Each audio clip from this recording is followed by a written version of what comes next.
Boa noite para você que está nos assistindo aí, seja aqui ao vivo pelo YouTube, você que está pela televisão acompanhando nossa aula, ou você que está na sua escola. Eu quero ver, Mariana, quero ver quem são os alunos que estão nos acompanhando diretamente de sua escola. Isso é muito bom, né, gente? Voltar ao chão da escola, rever professores, colegas, e principalmente recuperar conteúdos, recuperar conhecimento que ficou aí, digamos, perdido nesse período que a gente ficou em isolamento social. Então, vamos à nossa aula de língua portuguesa de hoje. Hoje, nós estamos o quê? Na quarta-feira. E dia de quarta-feira é dia da gente tratar da língua portuguesa estruturada. Conhecer mais a língua, os níveis da linguagem, e é exatamente sobre isso a aula de hoje. Vamos falar do gênero, aliás, vamos falar dos níveis da linguagem, principalmente o nível que é aplicado às canções, às cantigas, às letras de música, a tudo que a gente conhece em nosso redor. Quem não canta, quem não ouve música, né? Quem não gosta de música?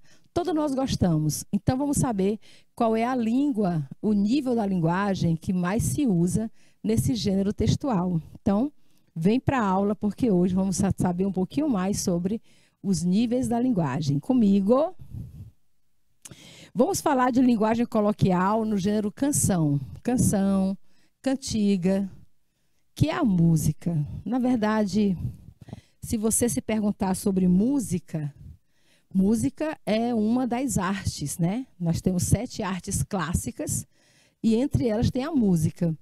Quando você fala de música, geralmente você lembra das letras, das cantigas, mas na verdade a música é a harmonia do som.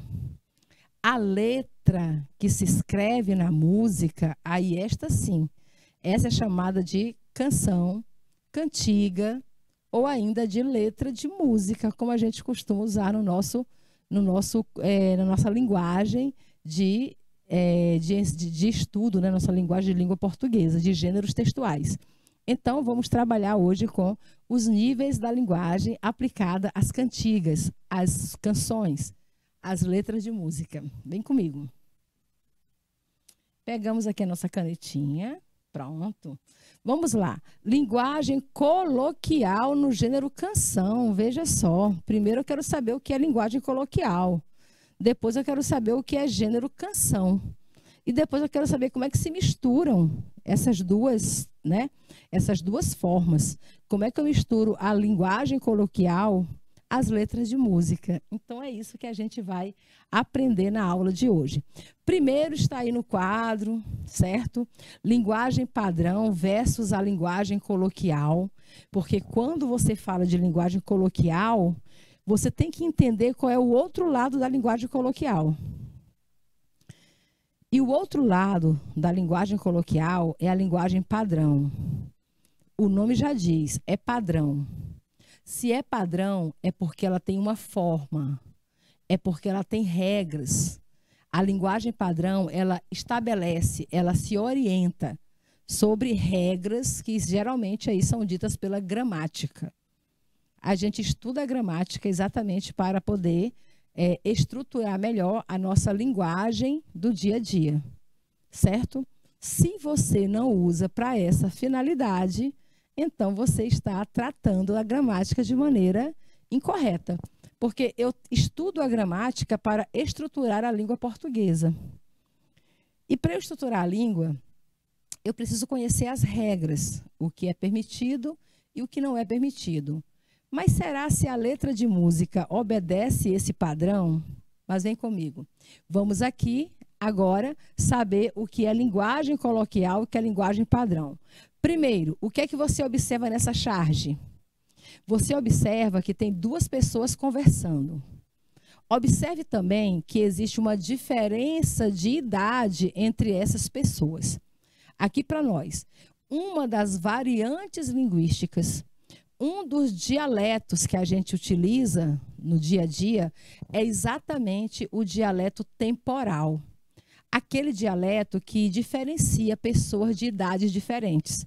Eu não posso dizer que uma pessoa de 40, 50 anos de idade tenha a mesma linguagem de uma pessoa de 12, 13 a 17 anos. Não é isso? Porque as línguas variam de idade, de região, elas variam de várias maneiras. Então, você observa na charge, primeiramente você observa a imagem. E na imagem você tem uma pessoa de cajado na mão, com cabelos e sobrancelhas grisalhos. E do outro lado, um cara largadão, de tênis, de jeans, de camiseta, de boné, e fazendo uma sinalização de ok aí, né? Agora, observem a linguagem entre esses dois tipos de pessoas. Dois níveis diferentes, pessoas diferentes, falam de maneira diferente. Isso aí é óbvio, certo? Então, vejam só. De um lado, você tem o Senhor que diz assim, de que raça? Aí o outro, não, vamos começar com o balãozinho que está um pouco acima. Pegamos aqui, na ordem, né?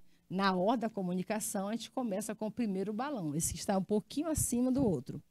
O rapaz diz assim, a Verinha é uma gata. Olha só. Aqui, quando você tem a palavra gata, ela gera dois sentidos, certo? Quando você fala gata, ela gera dois sentidos. O primeiro é o sentido conotativo, que é um sentido figurado. O segundo é o sentido denotativo, que é o sentido real. Então, o cara chega e diz, olha, a Verinha é uma gata. Aí o outro pergunta, de que raça? Porque ele perguntou de que raça é a gata. Porque ele entendeu a palavra gata no seu valor denotativo. E o que quer dizer gata no valor denotativo? Ou seja, no sentido real da palavra, gata é o feminino de gato, que representa uma espécie, né, de animal, um tipo de animal. Por isso que quando o garoto, começa dizendo a Verinha é uma gata, o senhor de idade entendeu a mensagem no sentido real e perguntou, de que raça? Ora, é uma gata? Então é uma gata de que raça? Gatos têm raças, né, gente? Aí o rapaz vai e diz assim, eu mandei ver, olha só, ele usando também aqui a linguagem coloquial, gírias, não é isso? Ele diz, eu mandei ver, aí o outro diz, e foram? Você mandou ver, e foram? Aí o outro falou, demorou, de novo usando a gíria, demorou. Aí o senhor de idade entende o demorou, olha aí, para cada fala do rapaz, existe sentido diferente. Desse lado aqui, você tem o sentido aplicado à conotação, ou seja, a palavra na sua polissemia, nos seus vários sentidos, e desse lado, um senhor entendendo como denotação, a palavra empregada no seu verdadeiro sentido. Então, ele diz, eu mandei ver. Aí o outro diz, e foram? Aí o rapaz responde, demorou. E o outro diz, é que a condução atrasou. Para ele demorar para ele é um atraso. Para esse outro aqui, quer dizer, olha, demorou, quer dizer, quer dizer, perdeu-se um tempo, né? Estava lá com a gata, mandei ver, demorou. O demorou pode ser um legal, pode ser foi ótimo. Tem várias formas de se interpretar quando é uma gíria, quando é sentido conotativo.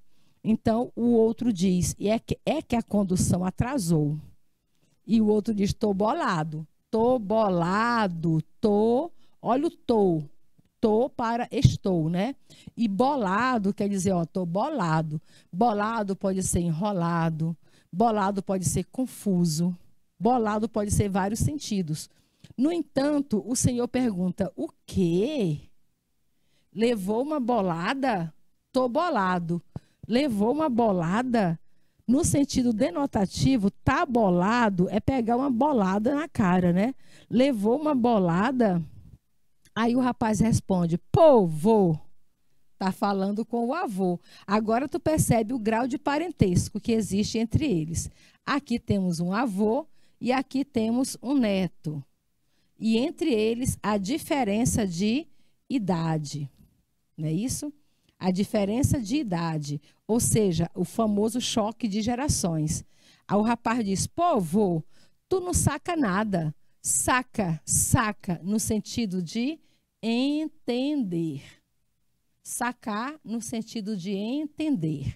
Aí o avô diz, hoje em dia não saco nada mesmo. Mas quando eu era jovem, sacava muito bem no vôlei. Olha só o que é que o avô entendeu como sacar. Sacar, a gente sabe que na linguagem denotativa, ou seja, no seu verdadeiro sentido, sacar significa um lance que a gente faz no jogo de vôlei, que é quando você arremessa a bola para o lado adversário, né? Então, o avô levou ao pé da letra a palavra sacar e diz, hoje eu não saco nada mesmo. Mas quando eu era jovem, sacava muito bem no vôlei e no tênis também. A gente faz saques no vôlei, faz saques no tênis, que é jogar a bola para o outro campo adversário. Entenderam como é que é a linguagem? Então, podemos concluir dessa leitura que o avô está levando a linguagem, ele pegou a linguagem e aplicou a forma padrão. E o que é a forma padrão? É a linguagem no real sentido, é a linguagem sendo utilizada somente para aquela finalidade, entender as coisas ao pé da letra. Então, o avô leva para esse lado. E você percebe que a fala do neto já é outra, né? O neto usa expressões como gata, mandei ver, demorou, tô bolado, sacanada. Ele pegou expressões que se usa na idade dele, que tem sentidos diferentes. Então, o que aconteceu aqui? Eu pergunto a vocês, houve comunicação? Houve comunicação entre essas pessoas? Aconteceu a comunicação? O que é a comunicação? É quando tem feedback. O feedback é o retorno, é a compreensão, é a interpretação, é o entendimento da mensagem. Eu pergunto, houve comunicação? Não, não houve. Se não houve comunicação, então nós tivemos ruído. E o que é o ruído? É a falha na comunicação. Agora, o que causou o ruído? O que aconteceu para que as pessoas não conseguissem falar a mesma língua? Bem, o que aconteceu foi o seguinte, enquanto o avô entendia as expressões do neto, levando para o português padrão, o neto, através de gírias, sentidos denotativos, ele levou a linguagem dele para o coloquial, a linguagem do dia a dia. E o que aconteceu aí? Gerou falta de entendimento entre as duas pessoas. E quando você comunica com alguém e por algum motivo não há o retorno, a compreensão, então você chama isso de ruído. Entenderam? E o ruído aqui foi exatamente sobre a linguagem padrão versus a linguagem coloquial. Sigamos. Então, o que é linguagem coloquial quando você aplica esse tema, esse assunto no gênero canção? Primeiro, existe uma das competências, né? Uma das competências de linguagens é exatamente sobre o patrimônio linguístico. E o que é o patrimônio linguístico? É a preservação da língua portuguesa. Se a gente não zelar pela preservação da língua portuguesa, ela pode até deixar de existir. Então, por isso que existe uma gramática.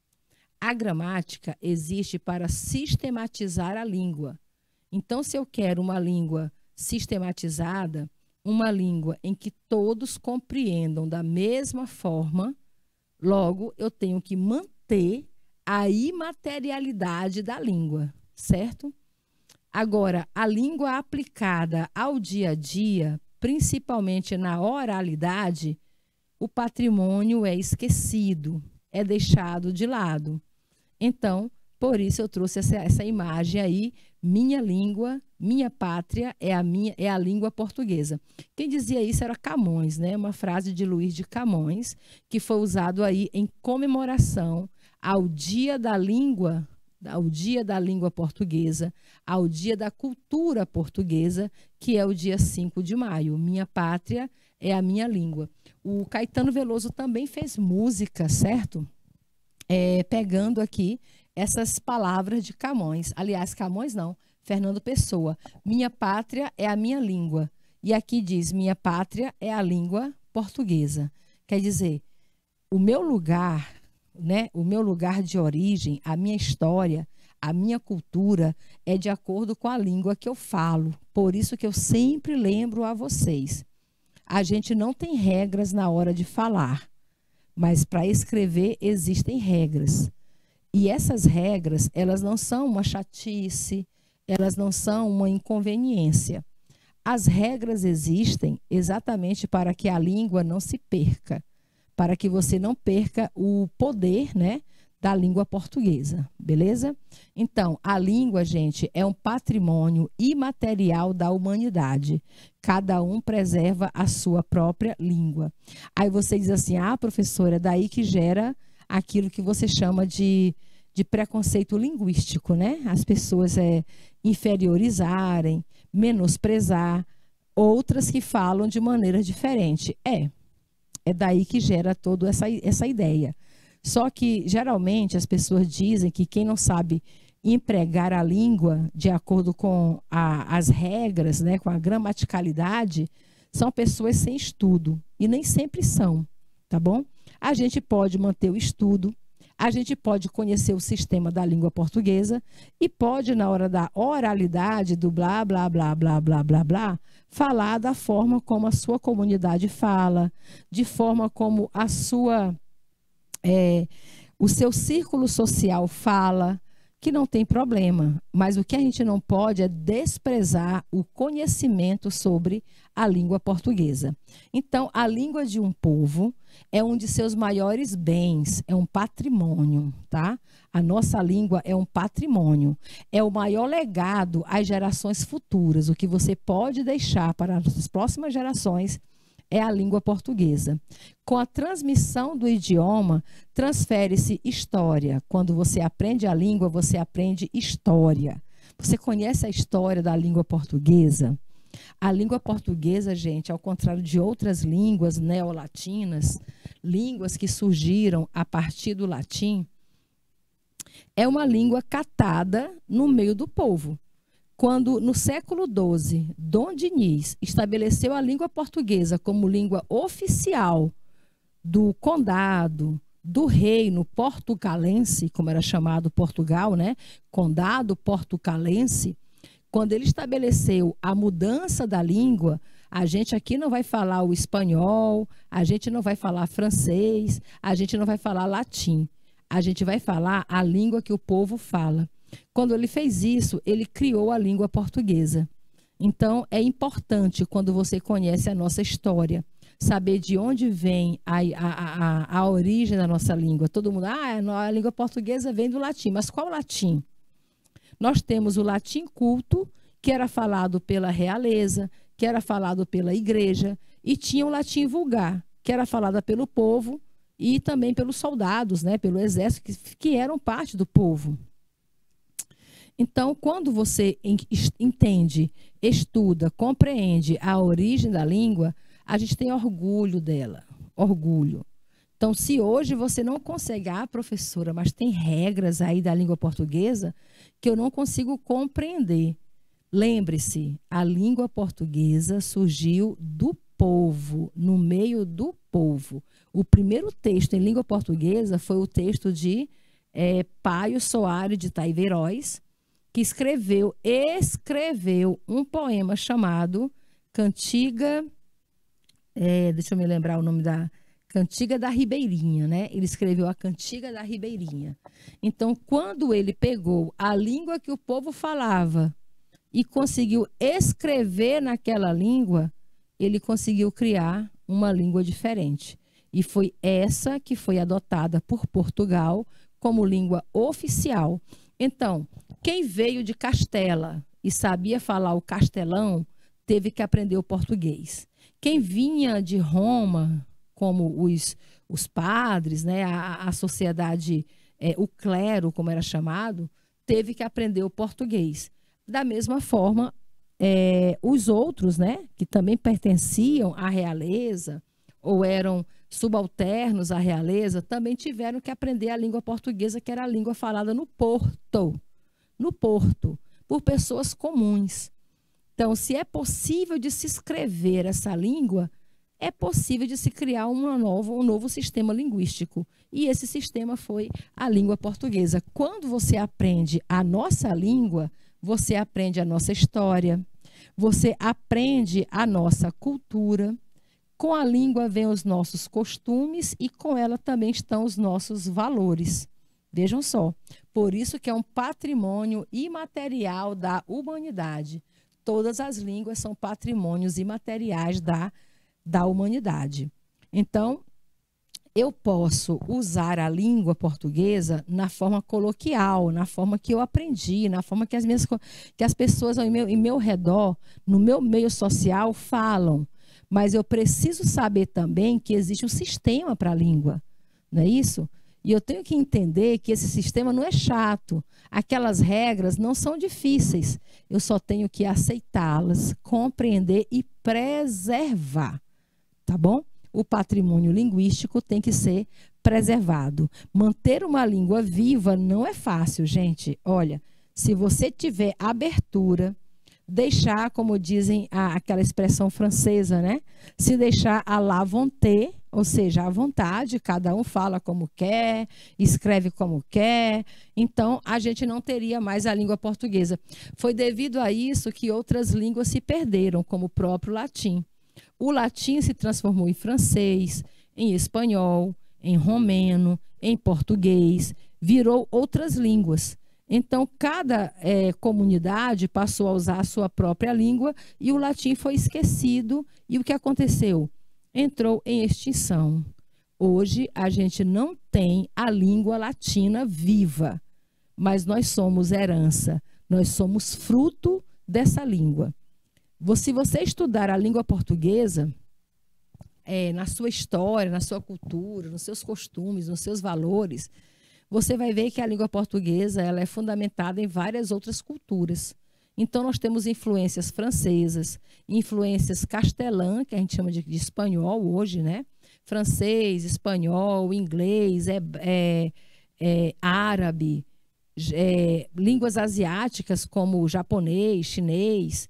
Tudo isso faz parte da cultura da língua portuguesa. Se você diz que quer comer um arroz, você está usando a palavra arroz, que vem do árabe.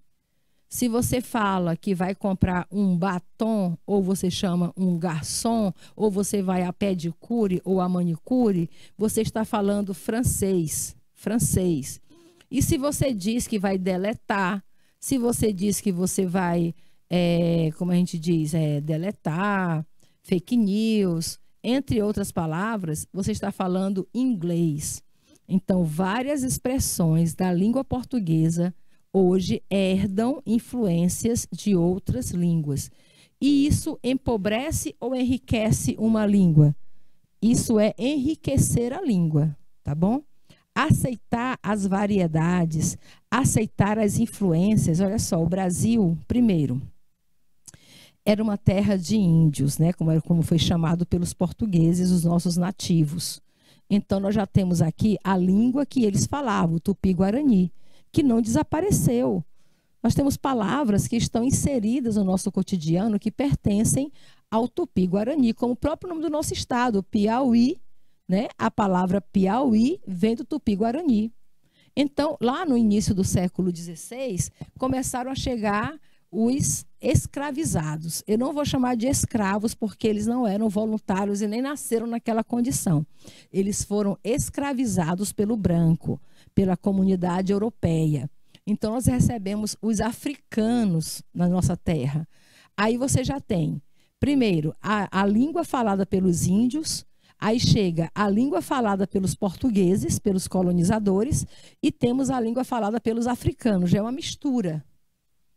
Então, quem vai nascendo e se envolvendo nesses 3 níveis de linguagem, já vai tendo uma linguagem diferente. A língua portuguesa, ela tem esse diferencial da língua, o português do Brasil e o português de Portugal, ele já é diferente exatamente por essa combinação. Portugal é o português europeu, certo? Recebeu poucas influências de outras culturas. Por isso que eles falam completamente diferente do português brasileiro. Já o português brasileiro, a gente tem a influência da Europa, do português de Portugal, mas também nós temos do índio, não é isso? Que é o tupi-guarani, nós temos dos africanos, dos vários dialetos africanos, nós temos outros países que também colonizaram o Brasil. Na época da colonização, nós tivemos Holanda, tivemos a França, e todo mundo traz uma bagagem cultural e acaba inserindo no nosso cotidiano, formando uma linguagem diferente. Então, hoje, e principalmente depois da globalização, da chegada da internet, a nossa língua sofreu mais ainda mudanças, tá bom? E não são mudanças ruins, são mudanças que vêm para o bem. Mas lembrem-se, manter uma língua viva é conservar a identidade de um povo. Se você conserva a nossa identidade, você conserva os nossos costumes, a nossa história, a nossa cultura e os nossos valores, além de ser uma expressão preservadora de sua dignidade e do seu orgulho.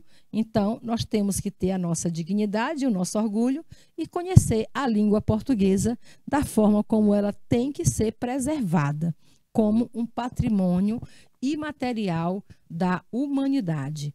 Beleza? Então, a gente não está aqui para discriminar as variantes linguísticas. Nós estamos aqui para reafirmar que é necessário conhecer a nossa língua para que ela não se perca, para que ela não se transforme, para que haja uma identidade. A língua é a identidade de um povo. Mesmo nas suas variantes linguísticas, ela representa a identidade de um povo. Por isso que quando você chega em outras regiões e fala com alguém, a pessoa só em você falar já percebe que você não é daquele local, que você não é daquela região, certo? Por quê? Porque a língua, ela traz toda essa bagagem cultural, tá bom? Então, vamos falar sobre essas variedades da língua portuguesa. Ainda falando sobre a linguagem coloquial, a gente vai ter que tratar sobre os níveis da linguagem. Quais são os níveis? Como é que se divide a língua? Então, a gente pode interagir, a gente pode se comunicar com outras pessoas por diversos níveis de linguagem. A gente pode usar o nível padrão, que é o formal, tá bom? Padrão, formal, língua culta, que é a língua preservada pela gramática. A gente pode usar o coloquialismo, e o que é o coloquial? É a língua do dia a dia. É a língua sem regras, é a língua que ela é espontânea. Você fala sem pensar, sem estruturar. E então você sai aí atropelando a gramática, mas não quer dizer que seja errado. Quer dizer que é uma variante da língua padrão. O coloquial é variante do padrão. Dentro do coloquialismo, a gente tem gírias. Dentro do coloquialismo, nós temos regionalismo, expressões que são conhecidas numa região, pode não ser conhecida em outra. Por exemplo, se você chegar aqui no Piauí e você pedir uma mandioca, né? Olha, eu quero comer uma mandioca, alguém vai te dizer, não, a gente não vende mandioca porque ele é um fruto até venenoso. A gente tem outras variedades de tubérculos, como a mandioca. A gente tem a macaxeira, o inhame, que são variedades de tubérculos como a mandioca, mas não é a mesma coisa de mandioca. Mas se você chegar no Rio de Janeiro e pedir uma mandioquinha, eu quero comer uma mandioquinha, eles vão servir para você macaxeira. Vejam só, lá no Rio de Janeiro, no sul do país, comer uma mandioca, uma tapioca, vejam só, as pessoas pedem por uma tapioca, né? Eu quero uma tapioca. Tapioca, para nós, para nossa cultura, é a farinha feita da mandioca, é o polvilho. Para nós, a tapioca é o polvilho, é aquele pó que você usa para fazer vários alimentos. Lá no sul do Brasil, tapioca já é a variedade produzida a partir desse elemento que é a tapioca, que é esse pó, esse polvilho, que aqui a gente chama de beiju. Eu quero comer um beiju, beiju com carne assada, beiju simples, beiju na manteiga, beiju sem manteiga, beiju com coco, não é isso? Beiju doce, beiju salgado. Tem várias formas de beiju. Beiju, só B-E-J-U, beiju, né? Não é beijo, não tem esse I na palavra beiju, tá bom? Não tem I, não é beijo, é só beiju, B-E-J-U. E se você falar beiju para outras culturas, eles podem não entender o que você quer. Você chega num local, num restaurante, num café no Rio de Janeiro, e você pede um beiju. Aí eles vão dizer, mas o que é beiju? Aí você tem que entender a língua deles, para poder haver a comunicação, senão não vai rolar, não vai sair o beiju que você tanto espera, tá bom? E ainda tem também a linguagem vulgar. Essa daqui, ela está fora de qualquer padrão.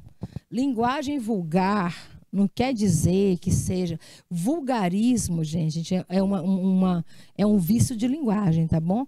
Vulgarismo é um vício de linguagem, que é quando você utiliza palavras, principalmente de baixo calão, palavras de baixo calão na comunicação diária.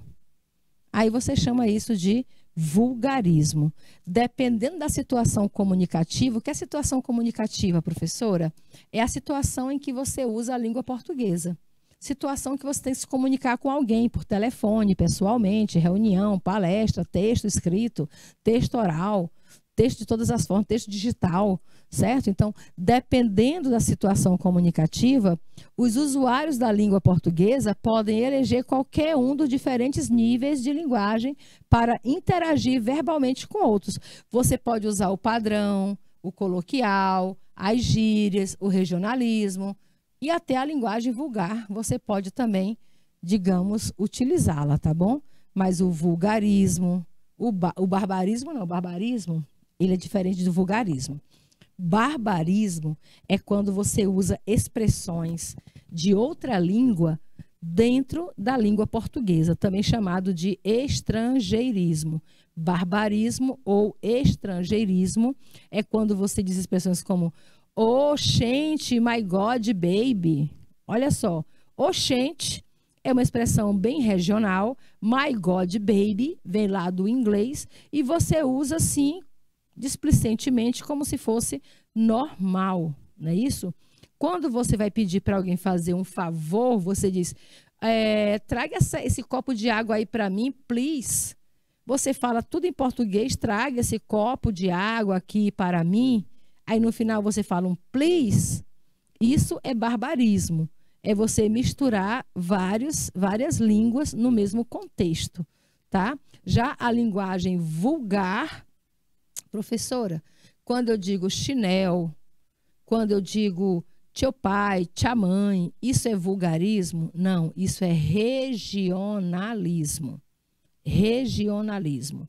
Linguagem vulgar é quando você não sabe empregar as palavras mais adequadas e começa a empregar palavras que são, digamos, palavras que são mais agressivas, tá bom? Palavras que não cabem naquele contexto. Então, nós temos que ter bastante cuidado. Professora, como é que eu sei se eu domino mais a linguagem padrão, a coloquial, a gíria, o regionalismo ou a linguagem vulgar? Eu tenho um método. A gente tem um método. Você gosta de fazer palavras cruzadas? Palavras cruzadas é um bom teste para você saber o seu vocabulário, né? Para entender o seu vocabulário. Aí nas palavras cruzadas vêm as pistas e você tem que preencher naquele número de palavras, número de letras, qual é a palavra mais adequada, certo? Então a pessoa coloca uma pergunta, uma dica, né? A dica que se tem lá é assim, palavra usada para designar órgão genital feminino. Palavra científica para designar órgão genital feminino. Bem, a palavra científica usada para órgão genital feminino é vagina. Aí você vai e coloca outra palavra, ou você confunde essa palavra científica, que é usado cientificamente pela comunidade médica, etc. Você coloca palavras vulgares, como aquele nome do pássarozinho, né? Aquele pássarozinho verde que anda voando por aí. Você usa o nome daquele pássaro. Ou então você coloca o nome daquele material que é usado para fazer cigarros. Vocês conhecem? É fumo, professora? O fumo tem outro nome, tá bom?